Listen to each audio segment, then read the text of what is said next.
So this module, the senses and performance, no prizes for guessing what the topic is, but it's a course that starts to address an idea that how we sense and what we sense and with what and with whom is really written into the idea of theatre itself. So from the word theatre onwards, the art form represents a challenge to us in sensory terms. So the word theatre derives etymologically in terms of the history of the language from a Greek word theatron, meaning place of seeing.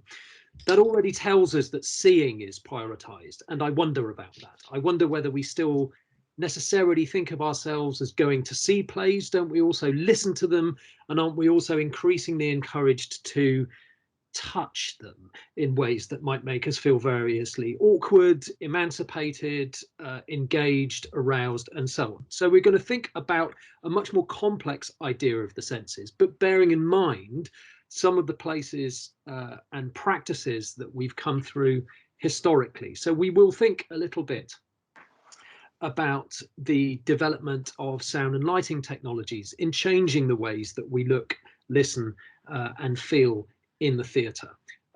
We will think about how changes in architecture and the way that we sit or stand or move around in theatrical and performative places change the way that we receive it, and also change the way that artists think about the art that they're making. We're going to think about stage smoke and mist. We'll be thinking a lot about atmosphere as something that we sense and participate in. We're going to spend a lot of time thinking about darkness, immersion, and soundscapes. We will go and see some shows. We will read some plays and some texts, and we will also talk to each other. I'm going to have to get you to draw to a close if you can, just so we don't. And that's it. We'll.